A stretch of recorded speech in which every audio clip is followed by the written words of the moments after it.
Bonjour, chronique littérature, aujourd'hui littérature japonaise et essai, puisque je vais vous parler des notes de Hiroshima d'Oe Kenzaburo. Donc le titre original est Hiroshima no Noto. C'est traduit du japonais par Dominique Palmé, publié aux éditions Gallimard dans la collection Folio. Le livre japonais date de 1965, la traduction française de 1996, et l'édition que j'ai lue date de 2012. Ça fait 271 pages. En 1963, le futur prix Nobel de littérature Oe Kenzaburo n'est âgé que de 28 ans. Pourtant, il est déjà un écrivain reconnu, récompensé par le prix Akutagawa 5 ans plus tôt. Sur le plan personnel, toutefois, il est alors dans une mauvaise passe, notamment du fait de la naissance de son fils Hikari, lourdement handicapé et dont les chances de survie paraissent très faibles. C'est dans ce contexte difficile qu'il se voit confier par une revue la tâche de couvrir la 9e conférence mondiale contre les armes nucléaires à Hiroshima, la ville ravagée par le premier bombardement atomique de l'histoire de l'humanité, 18 ans seulement auparavant. Le romancier se fera journaliste et connaîtra là-bas une expérience tenant presque de la révélation religieuse et qu'il sera amené à reporter sur le tragique cas de son frère enfant. Ces deux événements conjoints décident en effet pour une large part de la carrière ultérieure de l'auteur, qui mettra sans cesse en scène un père confronté au handicap de son enfant, tout en éclairant cette relation au prisme d'une éthique supérieure que l'auteur a décelée dans la vie même des Hibakusha, les victimes irradiées du bombardement atomique. Mais au-delà de la seule littérature de fiction, les voyages accomplis par l'auteur à Hiroshima entre 1963 et 1965, puis on aura bien d'autres par la suite, décide également de son engagement militant. Il a trouvé dans le sort des Hibakusha une cause qu'il fait dès lors sienne et qui s'étendra progressivement contre les armes atomiques, contre la guerre, contre le nucléaire civil, contre le révisionnisme, etc. Les notes de Hiroshima, qui compilent les 7 reportages rédigés entre 1963 et 1965, agrémentés d'une introduction et d'une conclusion, sont dès lors un titre crucial dans la bibliographie de l'auteur. Le reportage de commande est tôt devenu passionnel, vibrant, et le lecteur le ressent dans sa chair comme sans doute l'auteur lui-même. La communication de cette puissante émotion n'est pas le moindre atout de ce livre étonnant. Le reportage initial en août 1963 est pourtant passablement désolant. Le tableau dressé par Oe Kenzaburo est même parfaitement navrant et hélas pas si surprenant. C'est que la conférence mondiale qui a lieu tandis que se négocie un traité de désarmement partiel qui accroît en fait les tensions idéologiques est aussitôt victime de dissensions avant même son ouverture officielle. En effet, les socialistes, entendre les pro-soviétiques, et les communistes, toujours avec des guillemets, entendre les pro-chinois, ne peuvent pas se blairer et se foutent sans cesse sur la gueule. L'autre grande faction présente à la conférence est syndicaliste et plus indécise. Les conservateurs, à l'initiative du PLD, ont leur propre organisme absent de la conférence. Mais ces trois sous-groupes sont, semble-t-il, d'accord sur un point. Ils considèrent que le pire du pire, ce sont les syndicats étudiants. J'ai l'impression que le jeune auteur est plutôt de leur bord, sans surprise.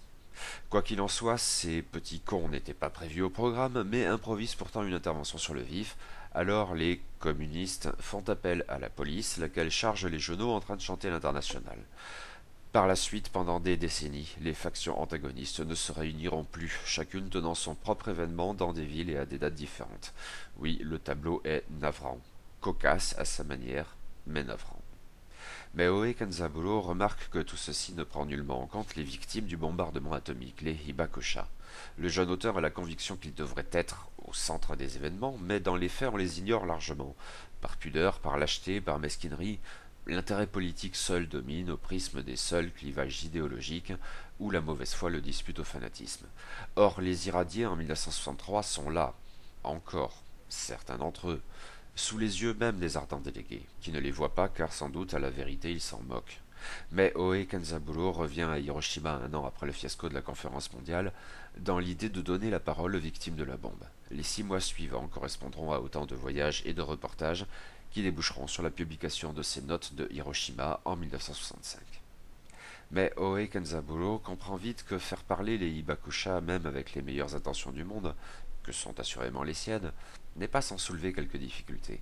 De fait, pour reprendre la formule, les atomisés sont écartelés entre le devoir de mémoire et le droit de se taire. Ces deux tendances antagonistes sont au cœur même de la question des Hibakusha. Aussi ne peut-on se contenter, quand on est un étranger à Hiroshima tel l'auteur, de débouler dans la ville avec ses gros sabots, fleurs au fusil, mais fusil justement. Les bonnes intentions comprend l'auteur peuvent se montrer aussi agressives que les coupables maladresses de ceux qui ne perçoivent pas bien toute la portée du problème. Ainsi du cas rappelé à plusieurs reprises de ce journaliste qui, en reportage à Hiroshima, demandait au Hibakusha ce qu'il pensait de son plan génial, consistant à lancer 2 ou 3 bombes atomiques en Corée pour régler le problème. C'est que, Oe Kenzaburo en est convaincu, quand on n'est pas un Hibakusha, on ne perçoit pas bien l'ampleur du drame qui s'est joué le 6 août 1945 à Hiroshima. Rapidement, après l'explosion de Little Boy, le nom de la ville est connu dans le monde entier et dès lors irrémédiablement associé à la bombe atomique. Mais aux yeux de l'auteur, on évoquait en fait de la sorte que la puissance incroyable de l'arme nucléaire, pas la tragique réalité des malheurs qu'elle avait provoqués.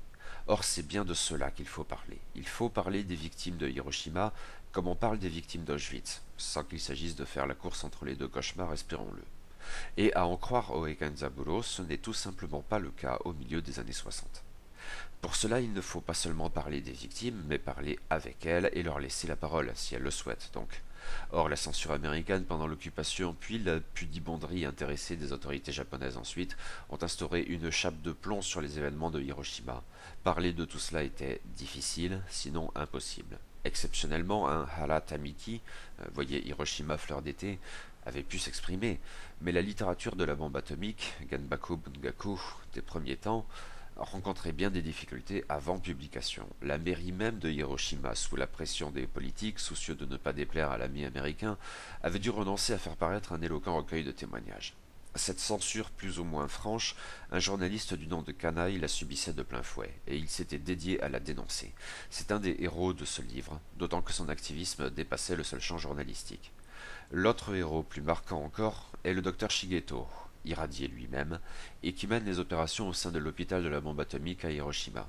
Lui et ses collègues mènent les premières recherches sur les séquelles du bombardement atomique, et notamment sur les très nombreux cas de leucémie qui ont suivi, dans un contexte de totale ignorance, ou presque, quant aux effets de l'irradiation.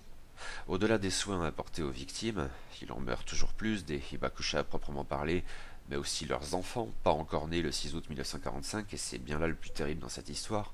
Oe Kanzabulo conclut son essai en mentionnant les récits de science-fiction apocalyptique où la génétique même des hommes est bouleversée par l'holocauste nucléaire.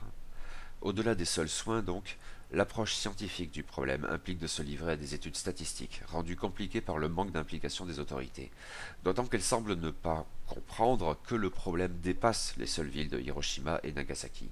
Les Hibakusha ont pu bouger après le drame, ils sont nombreux à avoir gagné Tokyo, Osaka, que sais-je, et dans ces villes on ne sait rien du mal des atomisés, on ne le prend pas en compte car on ne sait tout simplement pas de quoi il s'agit. Il n'y a en effet aucune communication ou presque à cet égard dans la communauté médicale, les articles sont rares et l'administration plus que frileuse. La situation est encore pire à Okinawa, les Ryukyu sont toujours sous le contrôle des Américains à cette époque. Et les 10 Américains à Hiroshima même ont certes mené des études sur les effets de l'irradiation, avec une institution dédiée, mais à relativement court terme et dans une perspective purement documentaire, disons, détachée de tout soin. Les hommes tels que Kanaï Shigeto se battent sur tous ces fronts, pour comprendre, pour informer, pour traiter, pour prévenir. Cependant, si l'admiration de l'auteur pour ces deux hommes et quelques autres vibre dans ses pages, la révélation peu ou prou mystique de Oe à Hiroshima est d'un autre ordre. C'est au contact des autres Hibakusha, les plus ou moins anonymes, qu'elle s'accomplit. Les femmes défigurées par les kéloïdes qui tiennent la revue Hiroshima no Kawa, par exemple, ce vieil homme alité dans son hôpital, mais qui sort brièvement pour bénir la conférence mondiale contre les armes nucléaires, en laquelle il voudra croire jusqu'au bout.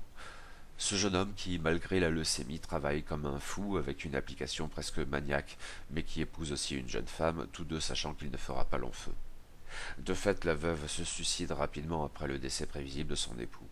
Dans un autre lit de l'hôpital, il y a cet autre vieil homme qui a multiplié les tentatives, échouant toujours, et Bougon, contraint d'attendre que la maladie l'emporte. La question du suicide s'immisce dans le drame de Hiroshima, inévitablement. Et pas seulement, supposais-je, en raison d'une morbidité censément particulière à la culture japonaise, je vous renvoie à La mort volontaire au Japon de Maurice Pinguet, même si Oe Kenzaburo note qu'il est heureux, si l'on ose dire, que Hiroshima ne soit pas une ville de culture chrétienne, vilipendant le suicide comme une atteinte inqualifiable au droit du créateur. Les Hibakusha ont le droit de partir comme ils le souhaitent. Mais ce n'est pas seulement cela, donc peut-être sa connaissance de la littérature française contemporaine et de la philosophie notamment existentialiste a-t-elle joué. Je ne m'y connais guère pour ma part et dis donc peut-être des bêtises, mais à la lecture de certains passages de ces notes de Hiroshima, j'ai pensé du moins aux mots de Camus dans le mythe de Sisyphe. Il n'y a qu'un problème philosophique vraiment sérieux, c'est le suicide. Et il s'agit bien pour Oe Kanzaburo d'un problème philosophique et à dimension morale. Car l'auteur, sans condamner le moins du monde ceux qui se suicident, et il rapporte avec émotion et compassion bien des cas, on l'a vu, voue une profonde admiration à ceux qui ne capitulent jamais. Son expérience de Hiroshima le bouleverse dans ses conceptions morales, et il écrit, pour partie au moins, dans l'espoir que d'autres vivent à sa suite la même expérience. C'est qu'il a trouvé en la personne des Hibakusha l'archétype même de la dignité humaine. Par surprise, il n'est pas dit qu'il croyait auparavant qu'une telle chose puisse exister.